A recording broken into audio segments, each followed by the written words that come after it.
recording this event, and then I'm sharing the screen with you. Let's see now, Mike, if I can find the right thing here. Now, Mike, okay, I need to stop sharing my own, I guess. I'm so sorry here now. Just a minute, multiple. Okay, stop share. I need to stop sharing mine. And Mike, is your presentation? Yeah, it's right here. Good. There you go. And you ought to be able to good job. Has started screen sharing. Excellent. Thank goodness that technology has been magnificently cooperative with us tonight. Welcome everybody, by the way. I'm sure I'm forgetting all kinds of things here, but please know that we are delighted you're here. And thank you for taking time out of your day to be with us on this rather auspicious August 10, 2021. And Mike, over to you now, dear. Thank you. It's a great pleasure to be with you. I was privileged to address Illinois CEC back in 2015, and apparently they either thought I was okay or they forgot it, and I hope it was because they thought it was okay. Today is, as Paula mentioned, a really auspicious day. It's exactly 100 years ago that CEC was founded by Elizabeth Farrell during the summertime while she was teaching at Columbia Teachers College.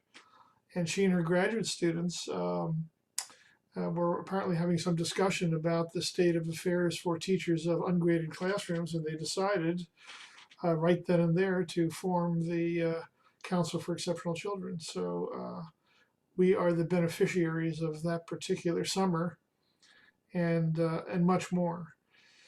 So I wanted to talk to you a little bit today about my reflections on Elizabeth Farrell's vision for special education. And the first thing to know is that even though we revere her as the founder of CEC, we don't know that much about her.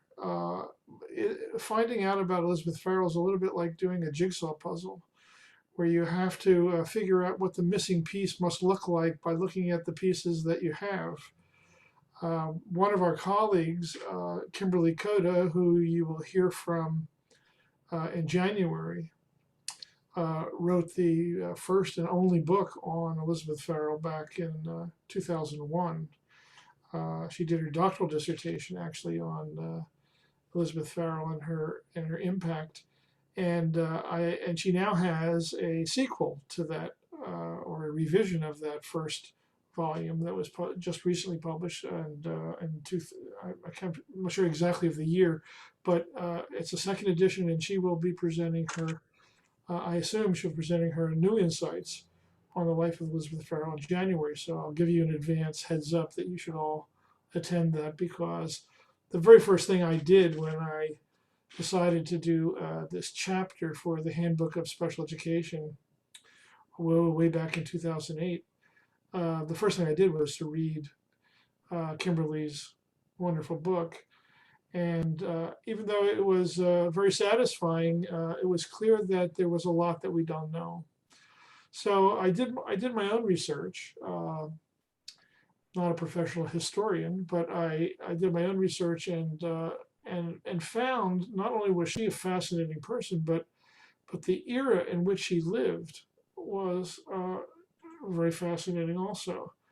And to an extent, the things she was able to accomplish are a convergence of the qualities and experiences that she had had prior to coming to New York City in 1899, and a confluence of those experiences and that trip to New York City to take a job, and all of the conditions that surrounded her in that very unusual place, New York City in 1899.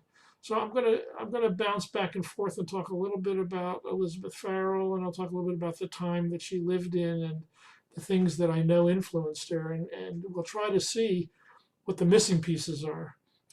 Um, Also, I guess I should also add, since Paula brought up a little bit of my background, that after I started writing the history of special education, which focused on Elizabeth Farrell, I had to reflect on how similar my experiences had been to come into special education. I had no intention of becoming a teacher originally. Um, the very fine woman that I married had decided she wanted to be a teacher when she was in fourth grade, and by the time our college experience was over with, I convinced myself that teaching was probably a good idea. And I used to tell the story with a lot of intellectual flourish. But the truth of the matter is, I was probably just following Kathy, who's my wife, for 50 years. And I'm glad that I did because everything that is meaningful in my professional life has followed from that decision. As Paula mentioned, when I came back from Africa, my wife and I had gone to Africa to do a year of service. So we weren't going as part of any group.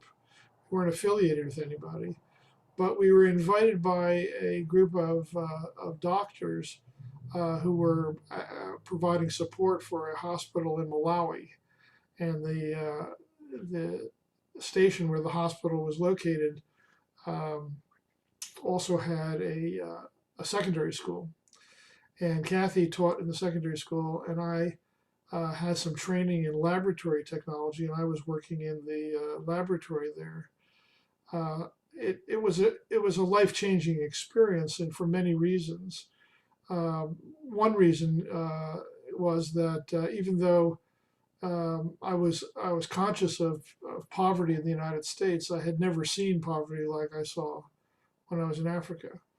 And I imagine that Elizabeth Farrell must have seen something a little similar to that when she came to New York City. She grew up in rural Pennsylvania, and before she came to New York City, she was teaching in this very small town, a village really, called Oneida Castle. And she was teaching in a one-room schoolhouse there.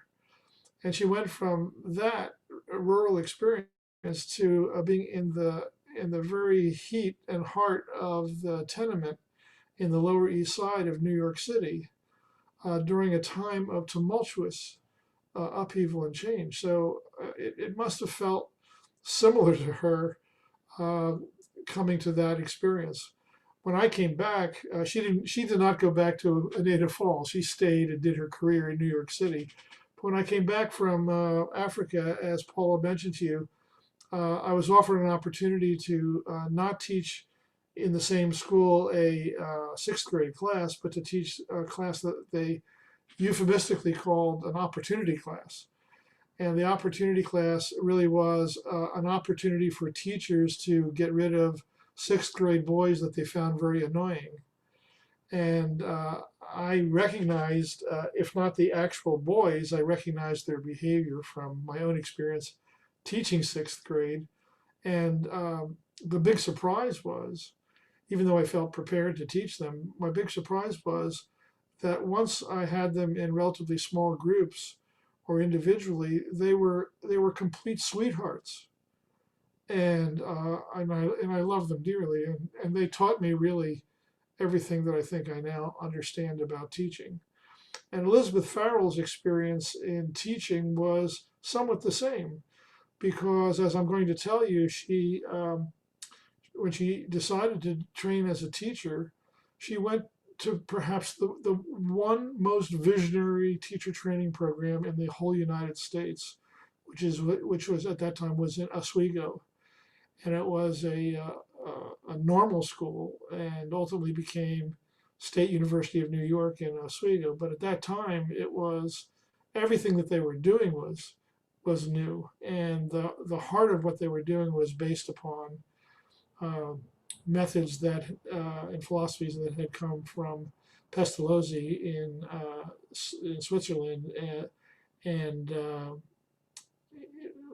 these ideas were focused very much on individual children and trying to understand the individual learners, as opposed to what was traditional in most American schools at that time, which was for teachers to lecture and for children to recite, and relying almost totally on memory. Now, I know it's embarrassing for us to think about this, but there are probably some places in the United States where that pretty much is the experience that children have in their elementary school experience. But be that as it may, Elizabeth was attracted to that place, perhaps because it was close to her home, relatively close to her home, but possibly because she was interested in that particular vision of working with children. And I'll discuss that a little bit. So there are some parallels between Elizabeth Farrell's experience and mine, except mine are not relevant to you, but hers certainly are. Back in 2015, when I did my keynote for CEC, one of our colleagues, Charles Hughes, commented to me. He said, "You know, good teachers are really, really smart." And I don't know that anyone I've read or talked to since has said it more succinctly than that. That good teachers know something, not only about subject matter and about curriculum and about teaching method, but they certainly know something about empathy. And empathy is much in the news these past 2 years, you know. And they know something about relationships, and they know something certainly about children and how children develop. So I wanted to start with that because I'm going to end on that note when I'm finished. At the beginning of the 20th century, working class immigrants from Southern Europe and Eastern Europe began flooding into American cities. And some of them thrived and did very well because of their own personal qualities or good fortune. This woman is my grandmother, and she emigrated to the United States when she was a young woman, and the child she's hanging on to there was my uncle, and they had a modest middle class life in the United States, but it was certainly many magnitudes better than the life they had faced in the Ukraine where they lived prior. And that duplicates the experience of some immigrants who came here. But some did not have that experience. And I guess I got my slides out of order, but they're there. And many did not have that kind of experience. Many struggled when they came here. So New York City in 1900 was a study in contrasts. It was very wealthy people like the Roosevelts and the Vanderbilts and the Carnegies, very wealthy people and a very burgeoning middle class community, but it also had some of the most extreme poverty in the United States. And most of those immigrants who came uneducated and unskilled were clustered in the southeastern part of Manhattan, known as the Lower East Side. So let me go back to the place where I wanted to be. So what is remarkable about Elizabeth Farrell is that at age 29, think back to yourself when you were 29 years old. Well, some of you are probably not 29, but those of you who remember 29, think back to what you were capable of doing and what your ambitions might have been when you were 29 years old. So at 29 years old, she came to New York City and took a job. We think her job was initially offered by Lillian Wald, who was the director of the Henry Street Settlement House on Henry Street in New York City. The settlement house, as I'll talk about a little later, had a remarkable, it's more like a community center in modern parlance. And it had a remarkable span of activities that it was engaged in to help the community in the tenement that began on that borderline of Henry Street. And it was probably somehow that Elizabeth has an offer to come and to live at the settlement house. and to work out of the settlement house. So as a young unmarried woman, like many of the women that she met and became friends with, one of the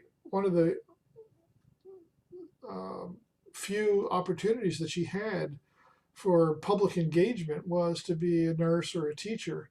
Um, Most women did not work outside the home. Most women did not have jobs. Most women, uh, unless they were very poor, in which case they worked in factories.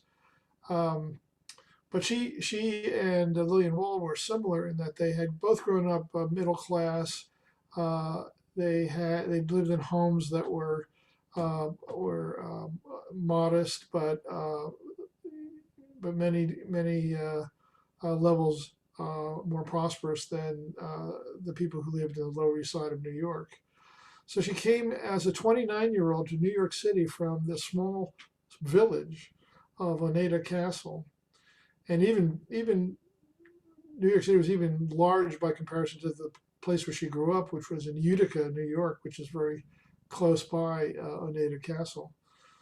In 1903, 3 years after she had arrived in New York City, she had persuaded New York City to create 10 ungraded classrooms like the one she created at the Henry Street Public School #1.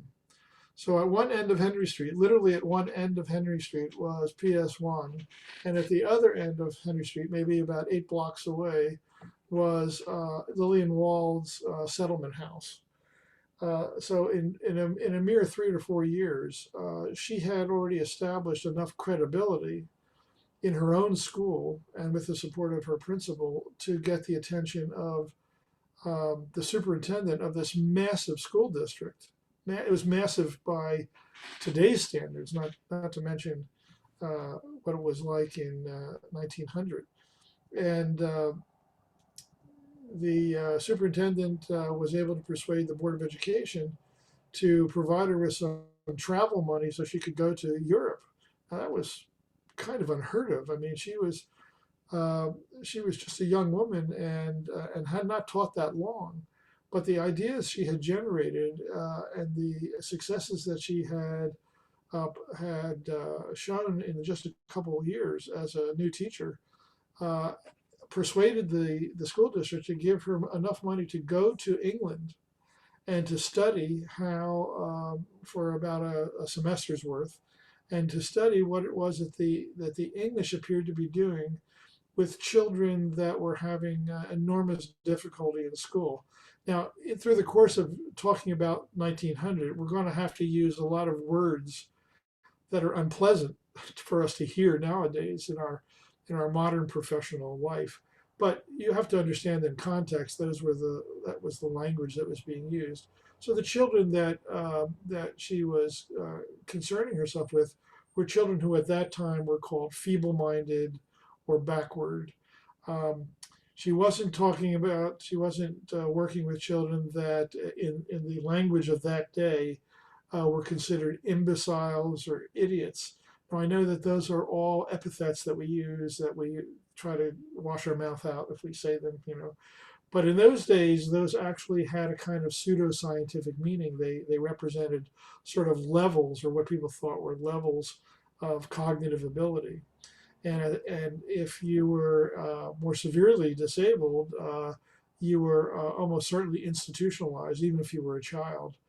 But in the public schools, where there was universal education and mandatory attendance, those children showed up.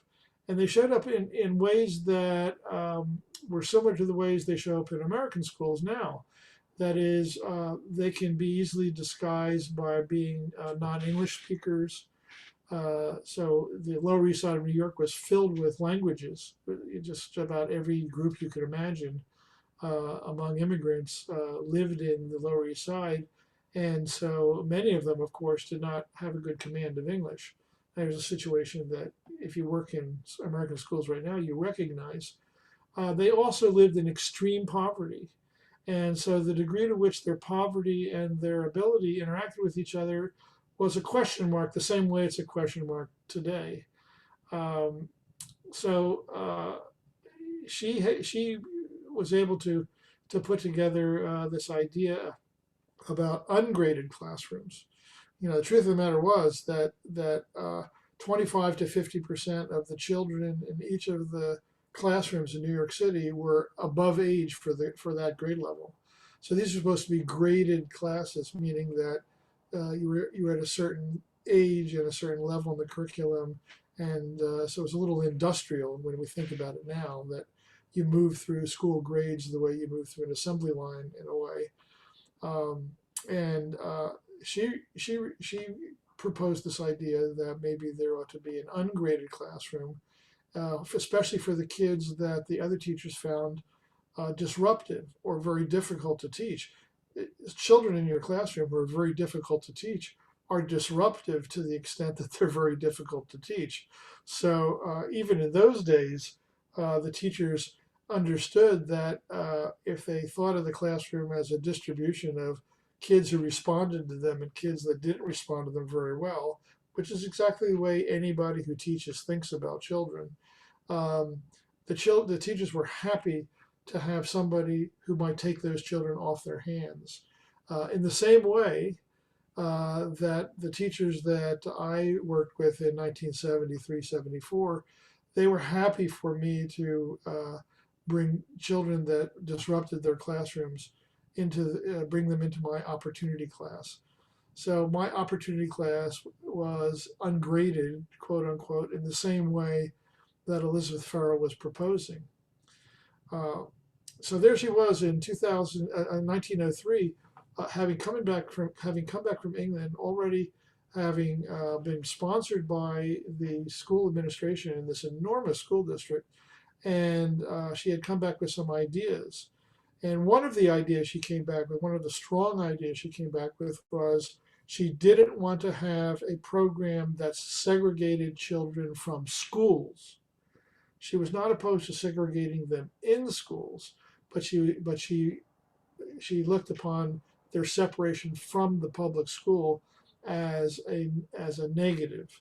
So nowadays we think about that as segregation. If you're in a special class, we think of that as segregation. But in her frame of reference, she was keeping children in regular schools with their peers, so they would have opportunities to interact with their peers, even though they were in separate classrooms. So that was one thing that she became convinced about when she went to Europe. In 1906, the number of ungraded classrooms had increased to 14 in the school district. And in that same year, notice now she's only been teaching 6 years, that the school district appointed her as the first ever inspector of ungraded classrooms for all of New York City, for the whole city of New York and all the boroughs. So that was pretty remarkable for someone who was only like 34 years old at the time. No previous experience in administering anything of this sort, and completely founded on the confidence that people had because of the confidence that she exuded, and also by the way in which she was so careful and logical. She wasn't. She was passionate, I'm sure, about what she believed and what she wanted to accomplish, but she didn't come across as in her writing. She doesn't come across as being demanding or insisting upon certain kinds of beliefs of her listeners. She made logical arguments for why building classes of this sort would be good for the children and good for the school, and I'll mention that again later. By 1911, there were 131 ungraded classrooms in the schools. In 1913, she created the first ever psychoeducational clinic that was designed to study the children that were being referred to her. Now think how modern an idea that was. In her clinic, she had professionals from the fields of psychology, professionals from what we now think of as social welfare services, from medicine, and of course from education. She also had two unpaid volunteers that were called visiting teachers. And that's interesting when we think about the settlement house where she lived. Um, the idea of teachers that whose main teaching chore was to be in the home, was to work between the home and the school. That was a rather novel idea, the way she implemented it in New York City. In 1915, she began the journal called Ungraded, and it was published by what was established as the Ungraded Teachers Association of New York City. And the journal produced 11 volumes until about 1926.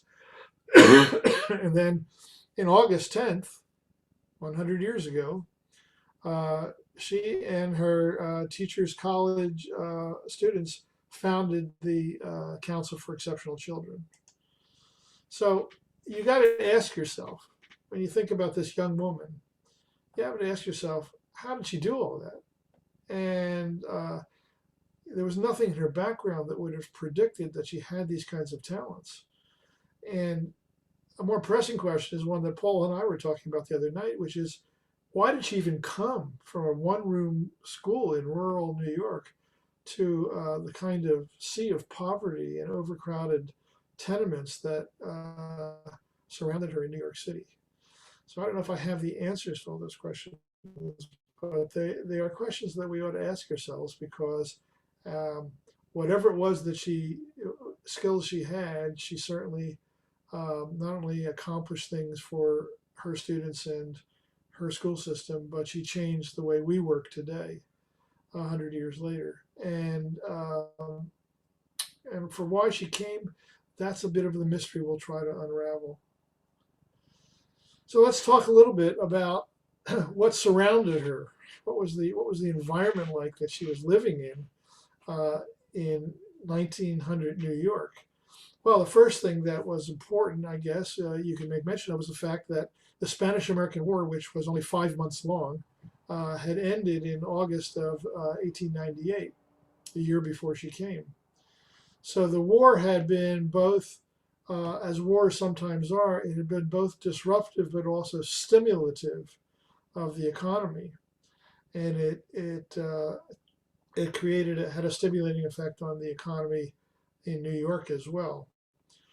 So it was clear that not only was there much immigration, but there was also much business being done that was building the general wealth of the city of New York. So changes were happening.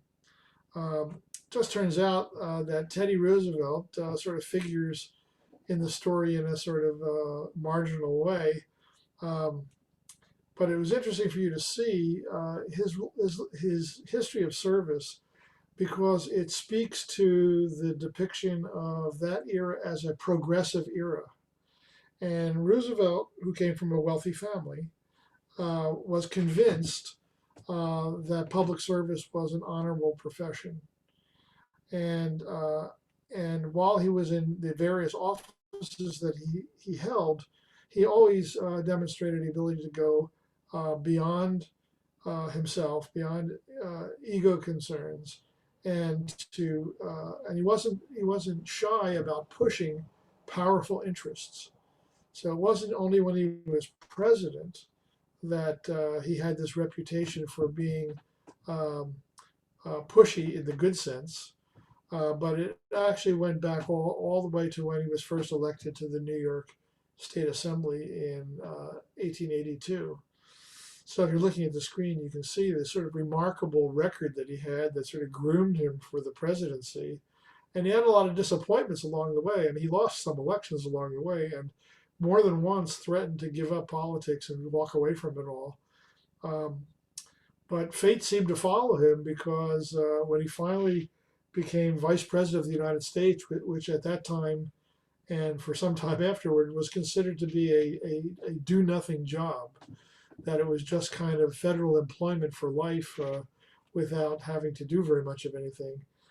He was in office as vice president for only a few years, and a few months rather, and President William McKinley was shot and died from his wounds. And so a few months after he became vice president in 1901, he found himself as president. And so here he was, this very progressive public figure who had lots of experience, all from the assembly level of New York State all the way up to the presidency.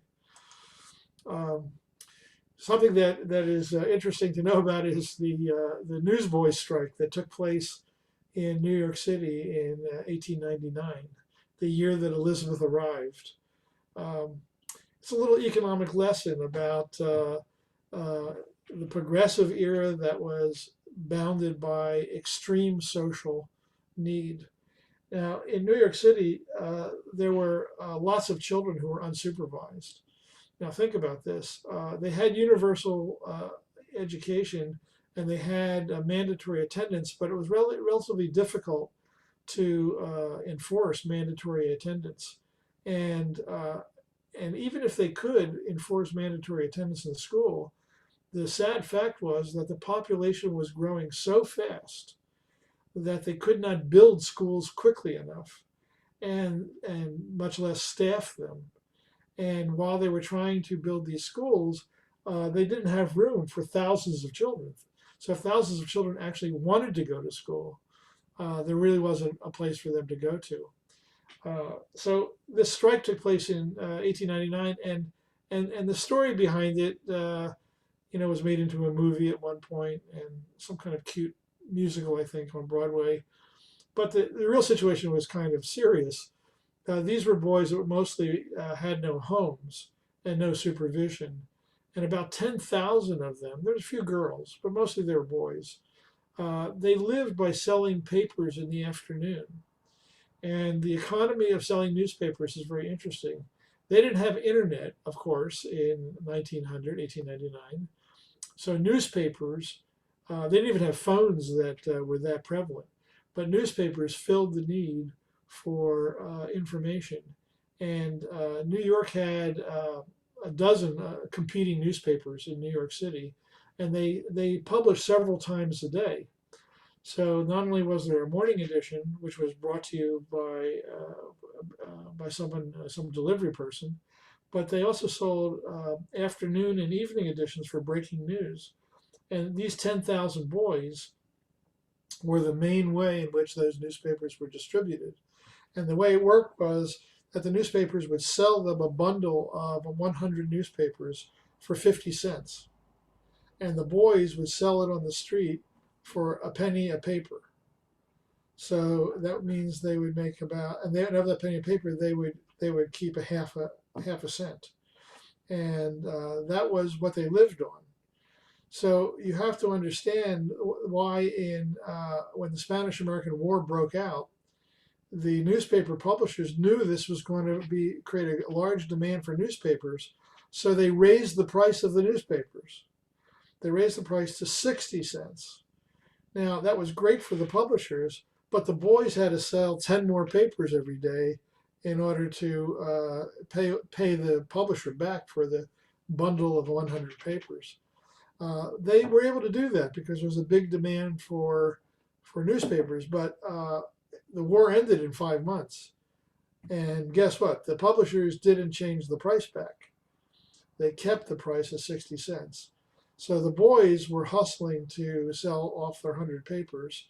And then two of the newspapers, the New York World and the New York Journal, the first published by Pulitzer and the second published by Hearst, began to short them newspapers.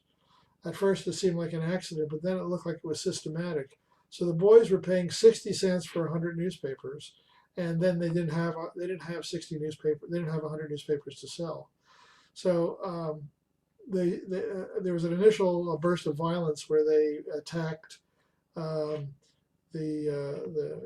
trucks or the wagons that were delivering newspapers, and then they began to band together and attack.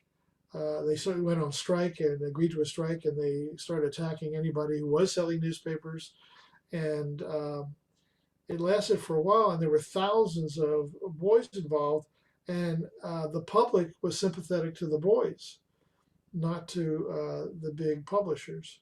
So they ultimately settled with the newspapers. So the newspapers said they were going to keep the price of 60 cents per hundred, but the boys could sell the whatever was left over back to the newspaper.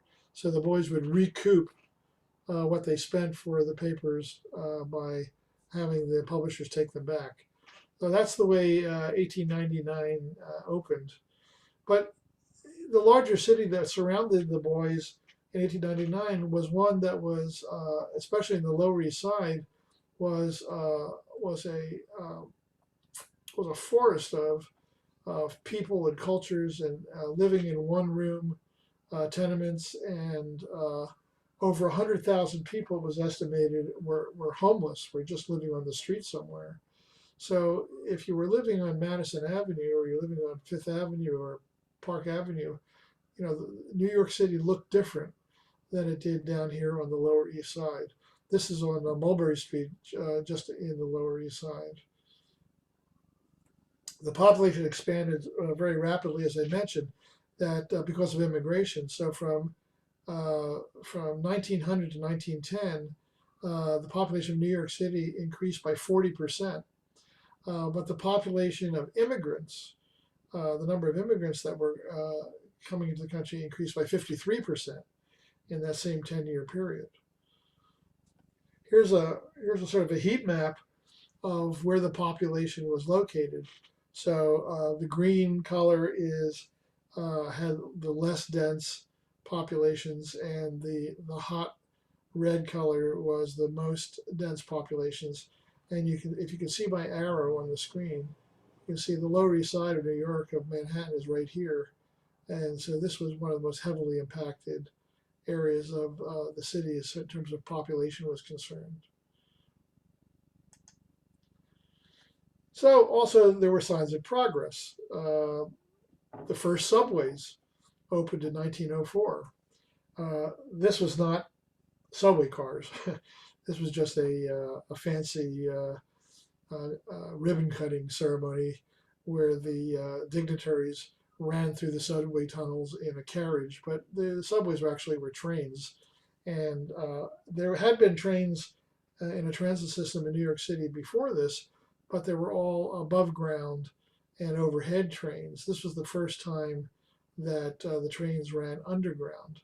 Made for a big change in the ability of individual people to navigate around the island. You might be surprised to learn that you think of New York as a city of skyscrapers. Well, in 1893, there were only 4 buildings in the city of New York that were higher than 16 stories. And that changed in 1903, when the Flatiron Building, which you will recognize immediately if you've ever been to New York, is a very, very iconic building. It was built on the convergence of Broadway and Fifth Avenue, right here in this corner.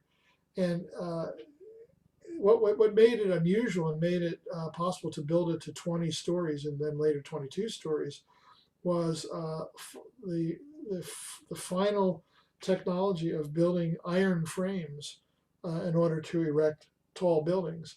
So the iron frames allowed for the buildings to go higher.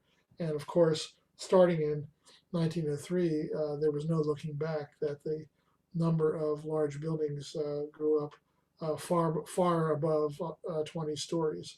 So what that meant was, first of all, it meant that you could have more people living and working in the city. So an already crowded city became more crowded. But in addition to that, it became wealthier.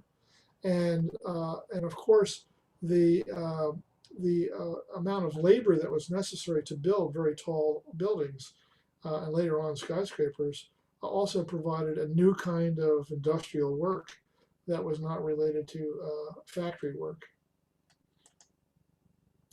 So what about teachers? How did teachers fare those days? Well, here's a section from a New York City Department of Records and Information Services, and here's what they have to say about that.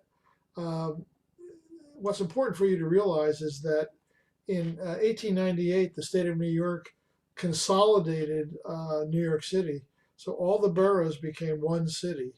And they also, about 2 years earlier, they also unified the school districts. So all the individual school districts that were clustered together into one enormous New York City school district.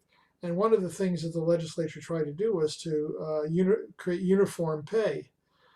Um, so they wanted to that meant uniform not between people who got paid differentially, but uniform pay across school districts. So their salaries still discriminated against gender. Women were paid at a much lower rate than their male counterparts. The starting pay for female teachers in 1900 was about $600, but the starting pay for a male teacher was $900. And when I taught school in Oakland in 1973, most of the teachers surrounding me were women. And most of the teachers who taught in the secondary schools were men. And there was a pay differential in Oakland as well between elementary school teachers and secondary teachers. It really amounted to a gender difference between pay for men and pay for women. And the same discrimination existed in the annual increments that teachers received. So women got an annual increment of $48, and men got an annual increment of $105. So here's an actual ledger from 1907.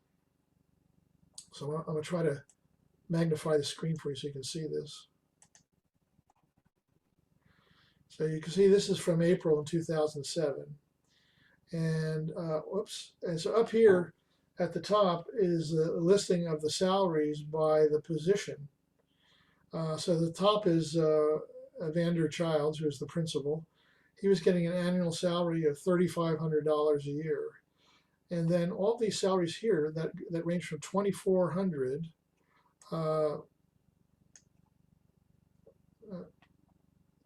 $2,400 down to Ellis Rossen, who got $1,740.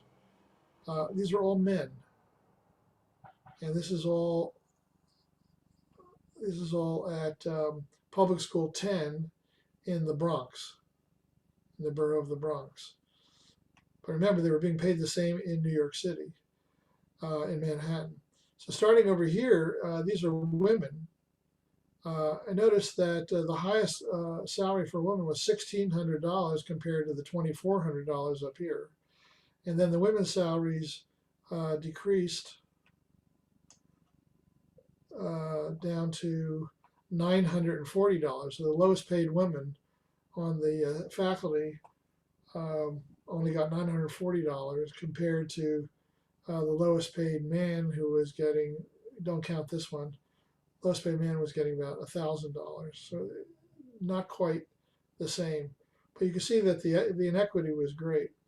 Now, despite that, that inequity, you can see that working in New York City for somebody from a rural area meant the salary was much higher, and there was a possibility of having more spendable income. So the New York Times, which is a fortunate source of information about Elizabeth Farrell,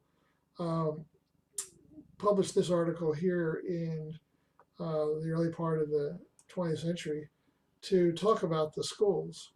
And you can't read it, of course, but what you should just notice here is that the schools were a topic of public conversation. They were important to the city, and they were important for both conservatives and progressives.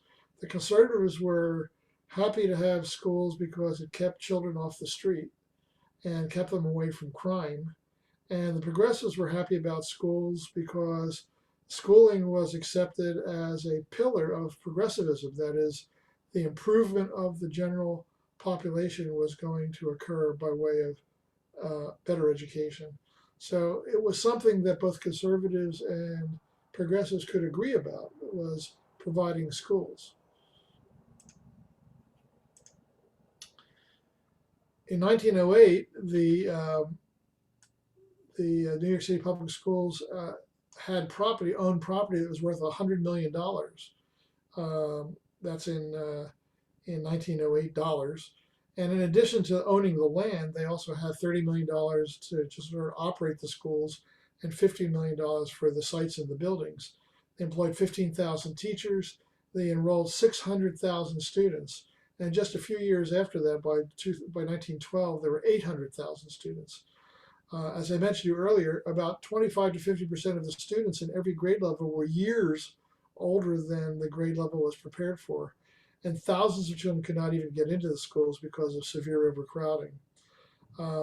There were 11 different teacher associations. And in 1900, I remember the ledger I showed you was 1907. In 1900, the average yearly teacher salary was $381, where the average for all workers was $674. So teaching was not being lavishly paid, but it was being paid better in New York City than it was outside of the metropolis. So I want to talk to you about what I think are the reasons that contributed to Elizabeth Farrell's attitudes about teaching. So the first one I want to call your attention to is the fact that she went to elementary school at a school that was operated by the Sisters of Charity of New York in Utica, New York. And her parents were Catholic. Her father was Irish. And there was a girls-only school. And the school was taught by a sisterhood of Catholic nuns whose ministry was directed towards helping the poor. So in addition to operating the schools, they also operated an orphanage, and they did other good works, good social welfare works in the community of Utica. So it could not have escaped Elizabeth's attention while she was in this school that the attitude of her teachers was directed towards helping those who were less fortunate outside in the community. And so it seems plausible that she came away with that as an orientation as she grew up and moved on to college. She, as I mentioned before, she had the good fortune to go to Oswego, to what was then called the Oswego Primary Teachers Training School. And it then turned into a normal school once the state started paying for it. And then it became ultimately SUNY Oswego. And it was founded by Edward Austin Sheldon, the gentleman on the left. And the school looked, the college looked something like this picture right here. She graduated in 1885 with a degree in English. And then her training had been oriented towards teaching. And she stayed on and taught other teachers for another 2 years before she took a teaching job, an elementary school teaching job in Oneida Castle. But there's something I want to tell you about Dr. Sheldon that I think is important. He came from a wealthy family, but he was exposed when he was young. He was exposed to the rapid industrialization of the city that he lived in, and he very much felt compelled to do something about that. His parents had raised him with very religious values, and as part of his values, he felt it an obligation to help people, especially children who were less fortunate, and seeing to it that they got an education was important. So he petitioned to establish a free school in the community of Oswego, and the town said, "Okay, great, you can establish that school, but we're not going to hire any teachers for you. You're going to have to teach yourself." So although he had no formal training as a teacher, he went ahead and he started teaching himself. So he gained some experience teaching, and like my experience learning how to teach, and also maybe yours, the first thing he learned when he stepped into the classroom was how little he really understood how to teach. Um, and so he wanted to remedy that, and he went a few miles away to work another school district, and ultimately became the superintendent of that school district. So when he came back to Oswego, he had some ideas about how to fix things, and one of the ideas he had concerned uh, the Swiss philosopher Pestalozzi, who was a very important foundation of educational reform, not only in Europe but also in Canada, next door to the States. And so he hired a teacher from Canada who had been trained in the Pestalozzi method, and she came for a year. She agreed to come for a year and to teach the teachers in his school about her methods. So there's two important things for you to think about here uh, that made Sheldon different from other superintendents. First, he ran an in-service training program for his existing teachers after school, 3 days a week. The teachers would all come together and they would study with this teacher from Canada, would study methods of teaching. Now remember that in most of the country, elementary schools had to do with the teachers lecturing to the kids, telling them what they needed to remember, and the kids reciting back that they had remembered those things. This method that he was learning about Pestalozzi was to investigate the individual child, to be concerned about what the individual child was capable of doing, and to do things that involved objects, things that involved what you and I would think of as sort of manipulatives, concrete activities that allow children to engage meaningfully in a subject matter. So when you were learning how to do arithmetic, it wasn't the abstract version of learning arithmetic. It was actually doing something that gave you the opportunity to learn and to practice your arithmetic. Um, so he not only set up this sort of in-service training program, but then he realized that he should do a pre-service training program as well. So not only did they reform the curriculum to be useful for these methods, but all the teachers had to learn these methods. And when he looked around to see where could he find teachers, new teachers who knew how to do this sort of thing, he couldn't find them anywhere. So they built their own training program, their own pre-service training program, and that, of course, became the primary teachers training school, and that's where Elizabeth Farrell chose to go. Um, so he applied and extended Pestalozzi's educational philosophy. He created curriculum applications for object teaching, manipulatives, concrete instruction. He created in-service and pre-service teacher education programs. He created a practice school. So this was something that we take for granted when we go to teacher training now, of having a period of time allocated to practica.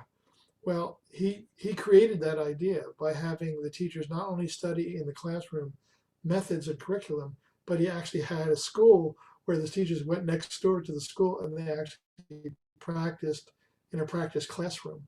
Um, and then from that, he built the system for education of teacher educators that became SUNY Oswego. So that was the kind of school where Elizabeth Farrell, who had been in this Sisters of Charity poverty-oriented school, she came to a college that was built by somebody who was interested in addressing poverty of children, but also had the most scientific methods available, the most child-centered methods available of any training program in the country. In fact, what he was doing in Oswego became known as the Oswego movement because he was the only place that they were doing these sort of things. So she came there and studied there for a year, for 4 years. She must have been completely indoctrinated in these ideas, and it wasn't a hard sell for her, probably because her family background and her own experience teaching in elementary school reinforced the ideas that she was being taught herself. So this is where she went to in Utica Castle, New York. And I have a little map here if you're not a New Yorker, just to familiarize you. So this is Utica with this red circle where she grew up. There's Oswego, where she went to college. There's Utica Castle. Chances are she took the job because it was close to home. She was only about 24, 25 years old at the time. It may have been also that she was intrigued with the idea of having complete control of her school. She was in a one-room school, so everybody in the school was her student. And of course, one of the things that you learn in a one-room school is you learn to teach children who differ by not only their academic needs, but also their age. So when she went to New York City, the idea of having children in her classroom that were different ages, as well as different ability levels, was not unusual to her. She had already had teaching experience in a kind of controlled setting. So there she did. She traveled to New York City in 1899. Just prior to her coming to New York City, in the early 1890s, another young woman who was about 4 or 5 years older than her came to New York and started what was called the Nurses' Settlement House. Settlement houses were, in those days, were oriented towards helping a poor community, and they provided services for that poor community, and they were a little bit like what we think of as a community center. But not only was it a community center where you had all sorts of services available to you, but it was earmarked for poor people, and so the Lower East Side of New York was a perfect place to have such a facility. The story goes that she was very interested in teaching nurses to be oriented towards the community when she was graduating from Columbia University. And she had this idea that the poor people in the tenement didn't get to go out to the doctors very much, and they suffered greatly because of their poverty and because of illness. So she thought the idea was that somehow the nurses should come closer to where the people were. And the idea didn't really crystallize until a day in 1893 when she was teaching a sort of a class for would-be nurses. And a little girl came in and begged her to come help her mother, who was sick. And so she went into the tenement, and after climbing up the stairs and finding the mother, there she found the young girl's mother, who was bleeding following the delivery of a baby. And this was the first time that Lillian Wald had been inside of a tenement building, and she was horrified by what she saw.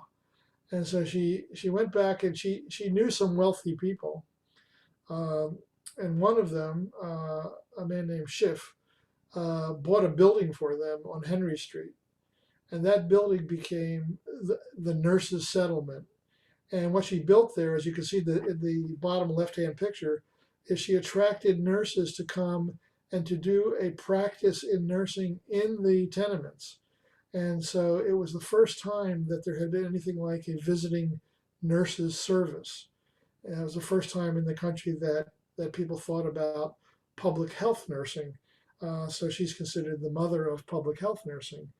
And so the people that came into the settlement house, which later was renamed as the Henry Street Settlement House in 1895, came from really all walks of life. There were some very wealthy young women who came from wealthy families, but also some middle class and lower class women. And it was a big building, and so many of them took up residence in the house. And when Elizabeth Farrell came to New York, she lived in this house, and she was surrounded not only by the nursing service activity, but all the other community activities that had gathered in the settlement house.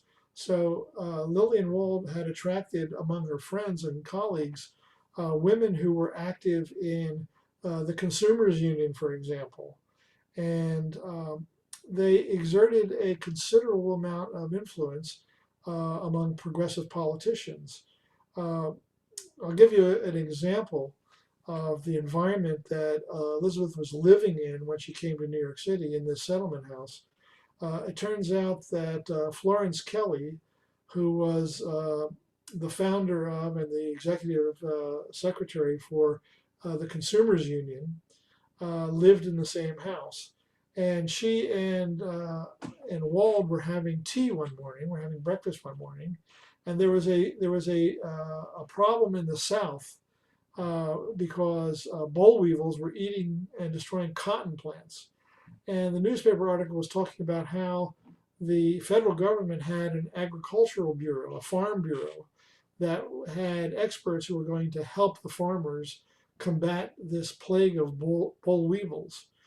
Well, as they're talking, Florence Kelley said to her, "Why is it that the government has an office that helps support farmers, but doesn't have an office that supports children?"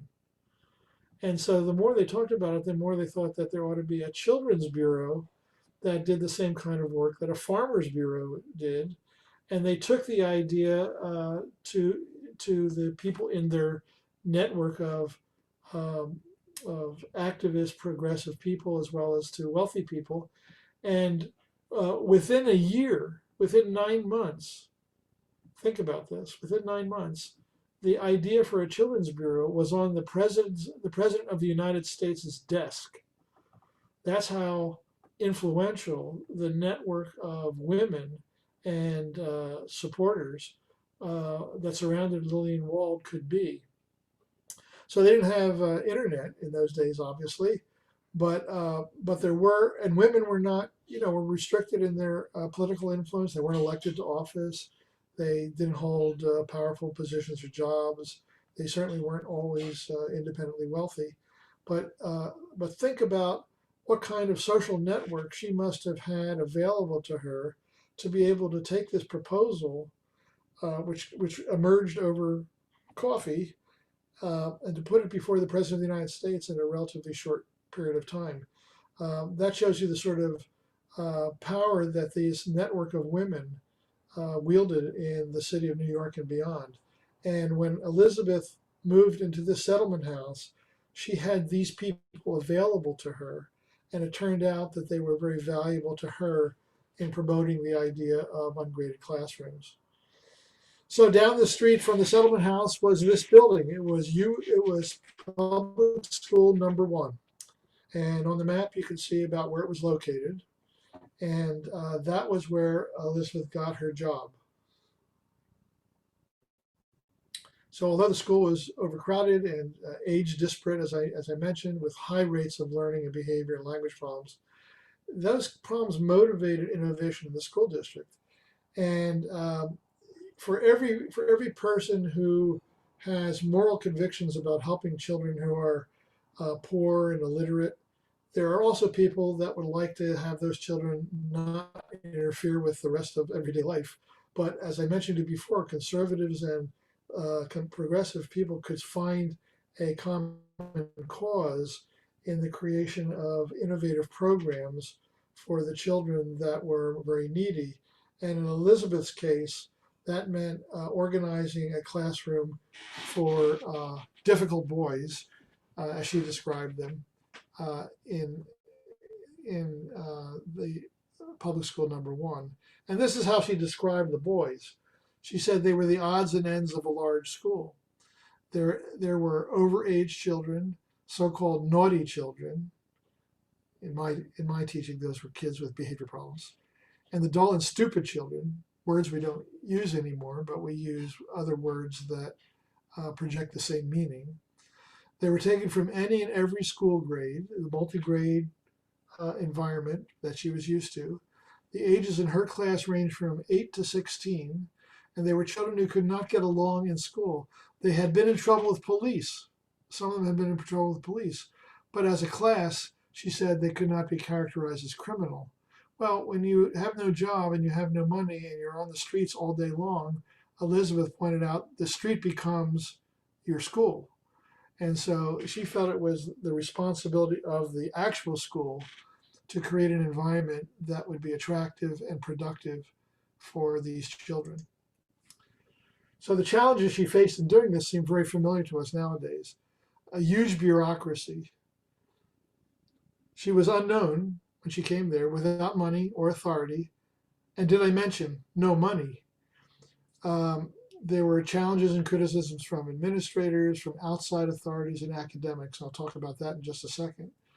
There were challenges from principals, which I spelled wrong, I'm sorry, and other teachers. And there were many unknowns about organizing these ungraded classrooms, and how did you staff them, and how were they to be administered, and where was the budget to come from, and what was the curriculum going to look like, and what kind of teaching methods did you need to use. And finding new teachers was a problem, exactly as it was back in Oswego. Well, she systematically solved all these problems, and as her success and the number of ungraded classrooms grew, her authority and her reputation grew with it. And she found that with the support of the superintendent of schools, Superintendent Maxwell, who was a leading progressive figure in New York City at the time, she was able to get the Board of Education up until the late 19 teens to be very pliant in addressing her needs. And when they weren't very pliant, or they weren't quick enough in addressing her needs, she hauled out the army of her friends and influences. So here they're all recorded in the New York Times. On the left, here's a 1909 piece. This is a few years after she was appointed as city inspector for graded classrooms. And here she is talking about what the need was like. So you can see in here that it says that there were nearly 100 classes, she says, in 1909. And she estimates that there are 7,000 children who need ungraded classwork for whom there are no classrooms. And so she simply puts the art, and listen to how she makes her argument in the New York Times. She says it's a matter of arithmetical calculation to show that New York school authorities have provided for 25% of the children needing ungraded classwork. And in this article that she wrote, this opinion that she wrote to the Times, she was responding to a piece in the Times that had praised the Germans, the country of Germany, for the way it had how quickly it had provided for 25% of its needy children. And so she was at pains here to point out in this paragraph that I show you that Germany took decades to do that. She said New York City did it in 3 years. In 1912, she was having some difficulties convincing the school district about the continuation of ungraded classrooms. And the biggest challenge that she was getting was coming from the mental institutions and the psychologists and managers of mental institutions like the Vineland School in New Jersey, where a man named Goddard was very convicted about IQ testing. And it was his belief that it was wrongheaded for the schools to have classrooms of any sort for children who were feeble-minded or backward, that they eventually were going to end up in institutions, so they might as well be in institutions where they could be cared for and educated in a style that fit the institution's requirements. And this got to be a big battle because Goddard was a very famous and influential person in the field of state institutions for the disabled.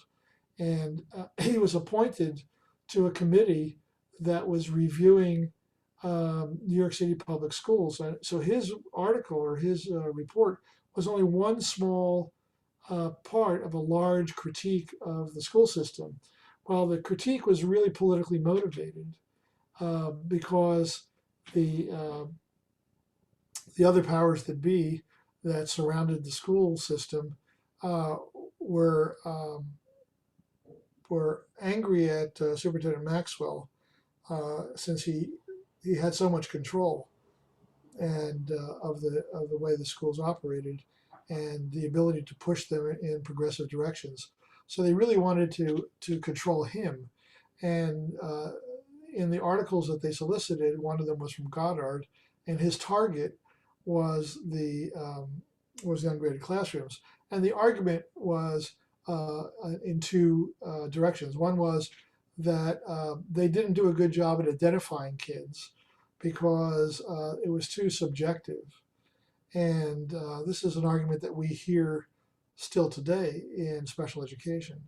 And the second argument was that it was too expensive, that if they would just simply turn all these kids over to institutions, that the school district would save a lot of money. That was the argument. And both of those were refuted, not only by Elizabeth, but her network of friends. So here is a letter to the editor written by Florence Kelly, who was the General Secretary of the National Consumers Union and also at National Consumers League. And as it turns out, she was also a housemate of Elizabeth Warren's at the Henry Street house. And here, Florence Kelly rebuts the argument that it's a good idea that's going to help anybody to do anything that Goddard suggested. And then over on the right-hand side, here's another article about Elizabeth Farrell, and it includes quotations and opinions from well-known welfare workers in the city of New York, talking about the relationship between, or the value of having ungraded classrooms for these students and the need to support them in the years after they get out of school and to work. Here's an argument we've used ourselves many times, that special education helps to adapt students to learning in a way that helps them learn the things necessary to live independently and to work. And here you had a number of supporters for Elizabeth Farrell coming out of the woodwork, in a sense, to refute these suggestions that she scale back or eliminate the program for ungraded classrooms. Here's an interesting letter to the editor that was published in, let me see if I got the year right, it's 1911. Anne Moore was a PhD who was very well known in the educational circles in the city. She had just participated in producing a major report, first ever major report, on the feeble-minded in New York. And she had a large section of her report was about schooling them. And she was very impressed with what Elizabeth Farrell did in these ungraded classrooms. And so here she is weighing in on the claim that the ungraded classrooms were a kind of an experiment. And she said, well, you know, we're well beyond an experiment. This is an established program that she knew, and it worked very well. And she was particularly slapping the hand of a professor at the University of Pennsylvania who was named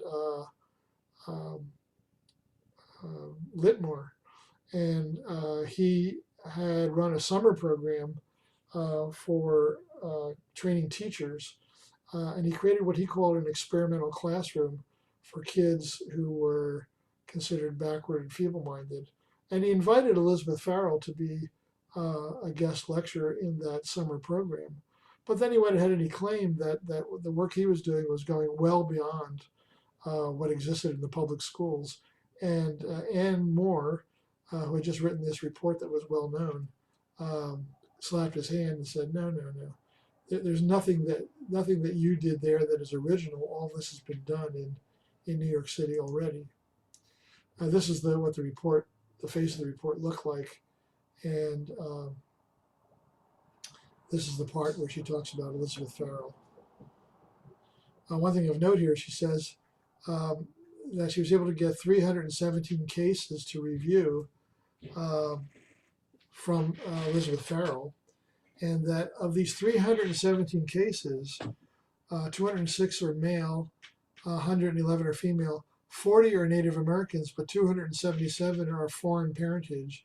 And of those, uh, you had groups represented that were Jewish, which meant Russian or Austrian, Italian, German, Irish, Negro, also Bohemian, Bulgarian, Swedish, Norwegian, Scotch, Swiss, Hungarian, English, Canadian.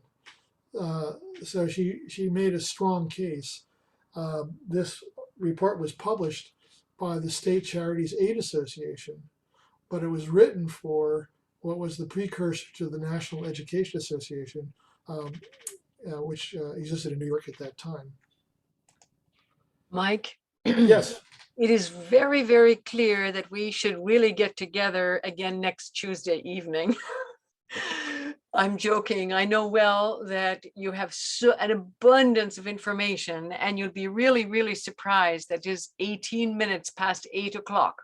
Oh yeah, yeah. Isn't that extraordinary how time just flies Well, away? I think I'm right at the end here, so let me just skip to Okay. the end part.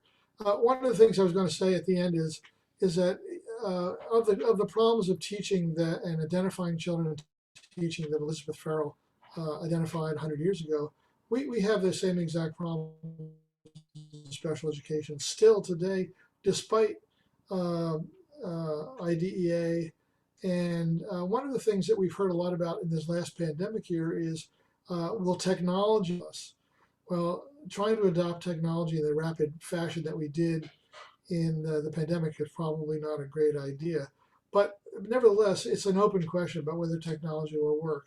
One of the things to point out was there were primitive technologies available to help kids to individualize instruction in some way and to make learning concrete. And those technological innovations were not necessarily the answer to all the problems. Um, what we need to do is enhance teaching with the technologies that we have available to us, and not merely try to substitute for it. And the two issues that Elizabeth Farrell paid most attention to was children's ability to respond and how well they attended in class, the things you could observe about them. And we still need to focus on those things as we implement new technologies. So the lesson from Elizabeth Farrell's vision for special education is this. You have a proud history. You, the people listening to me, have a proud history. And you are already really, really smart. Just like Charlie Hughes said to me in 2015. Teachers are already really, really smart. So now you have to have the courage in this very challenging time to find new knowledge and to persist. And then we can carry on in a proud way the legacy that we inherited from Elizabeth Farrell. So I want to thank you for participating. I want you not to forget to hear Professor Coda in 2022 in January. And this is my class, my first sixth grade class when I taught school, and that young fellow with just the mustache is me over on the right hand side there. And I learned a lot from those children that I still use today. So thank you very much. Wow. Oh, thank you, Mike, so very much. I'm hearing amazing requests. Bev, it's on you there it's your turn to tell what you're getting there on the chat. Oh, yes, I am. We have a request for part 2 of this. And just very, very positive comments, so much useful information. So yeah, we have several. If part you 2 individually would like to write to me, please do, and I'll be happy to write you back. There were several requests for part 2, Mike. So several requests. So it's amazing. Part 2 is the next 100 years, right? That's right. And the nice thing too, we have 11 more of these beautiful presentations in the works here. So I'm so thankful. And you know, Mike, part 2 could be sort of, you know, what would Elizabeth Farrell be thinking about today, or, you know, thinking about about how she sees 100 years, you know, from her time. And so we'll talk, the two of you and I will talk, and I'll send an email.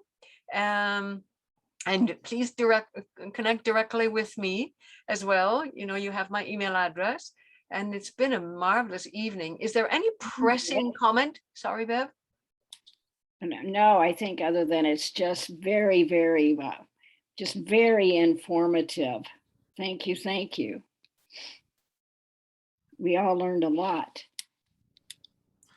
I hope everybody will listen to not only all the other speakers that are lined up, but particularly Kimberly Coda in January.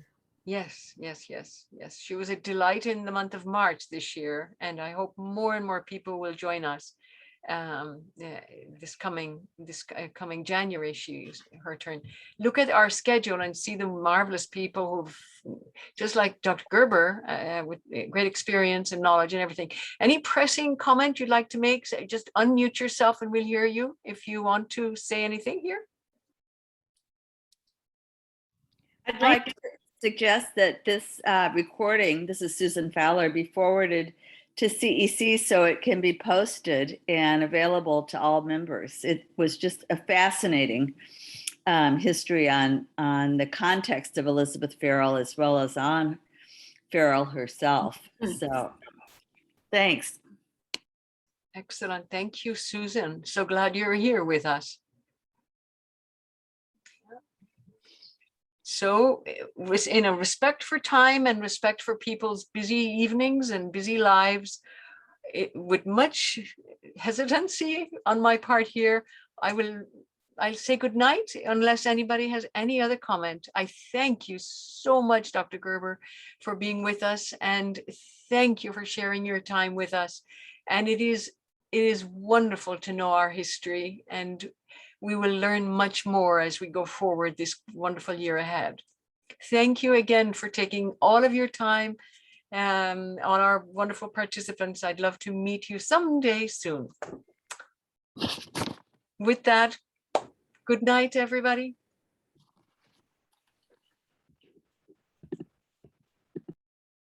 Yeah, there we all are here. Oh my goodness. Very, Yeah. all of us. And you came back, Iris, so glad. And Dr. Daniel Hallahan, are you going to show us your wonderful person?